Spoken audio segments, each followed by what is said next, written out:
Abbaye de Saint-Vendry, histoire d'une brillante réussite. Après des séjours en Suisse et en Italie, Saint-Vendry s'installe en l'an 649 dans la vallée de la Fontenelle, entre Rouen et Fécamp. Rapidement, une communauté de moines se regroupe autour de lui. En l'an 800, sous Charlemagne, l'abbaye est à son apogée. Mais en 852, les moines fuient les invasions normandes. Ils ne reviendront qu'en 960. Ensuite, la communauté traverse la guerre de Cent Ans, puis souffre des guerres de religion en 1562. Au XVIIe siècle, les moines bénédictins de la congrégation de Saint-Maur apportent un nouveau dynamisme sur la terre des saints. C'est une époque de grande reconstruction. La Révolution française sonne le glas de la vie monastique et l'abbaye est vendue en 1791 à un industriel qui installe diverses activités. L'abbatiale devient même une carrière de pierre.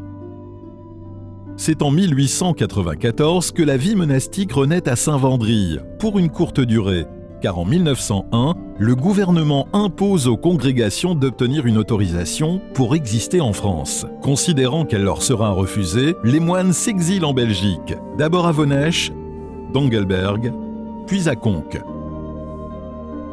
De 1907 à 1914, l'abbaye est louée à l'écrivain Maurice Maeterlinck et à l'actrice Georgette Leblanc, qui jouent Macbeth dans le réfectoire et le cloître.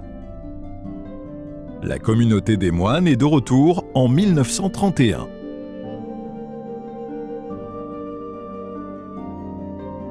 Elle se lance alors dans la fabrication d'encaustiques à base de cire d'abeille pour subvenir à ses besoins et aux travaux de restauration.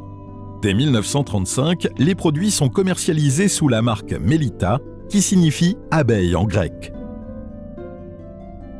À l'époque, le premier étage de la grange, remontant au XIIIe siècle, est réservé au coulage et au conditionnement des bidons de cire.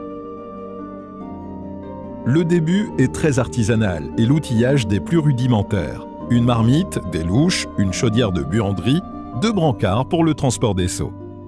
Très vite, le succès est là. La réputation de la cire de Saint-Vendry dépasse les frontières du pays de Caux. La marque Melita s'affiche sur de nombreuses références pour l'entretien des bois, meubles, parquets et chaussures. Le savoir-faire s'étend aux produits pour vaisselle, lessive et sol modernes, comme les linos, avec la gamme Zohar qui devient elle aussi une référence. En juillet 1954, l'atelier est victime d'un tragique incendie. L'énergie reste intacte et cette épreuve entraîne la modernisation de l'outil de production. La productivité devient telle que l'activité n'est plus compatible avec le rythme de prière. Les moines s'entourent alors de laïcs qui assurent les tâches qui exigent de la continuité, alors qu'ils se réservent les activités comme le conditionnement ou l'administratif. Elles peuvent être interrompues quand la cloche les appelle pour les offices qui règlent la vie monastique, des vigiles à 5h25 au complis de 20h35. Parmi les 38 laïcs des équipes de production, on compte des chimistes pour garantir des formulations efficaces. Dans les années 60, le site produit plus d'1 tonne par jour. Dans les années 70, une équipe de 17 commerciaux participe au développement des cires et cirages de Saint-Vendry, auxquels plus de 6000 clients font confiance.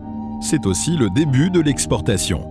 Le succès est tel que le label Abbaye de Saint-Vendry fait des envieux. Alors, attention aux imitations. Et c'est ainsi que depuis 1935, le savoir-faire des moines de Saint-Vendry permet à la communauté de subvenir à ses besoins avec sérénité. Dans les années 90, il ne nous a pas été possible d'agrandir notre atelier dans le respect de la réglementation. Nous avons alors décidé de confier nos secrets de fabrication à un atelier dirigé par un de nos collaborateurs passionnés. Aujourd'hui, les formules des produits estampillés Saint-Vendry sont celles de nos prédécesseurs et nous sommes fiers de poursuivre ainsi la longue et belle tradition de l'abbaye.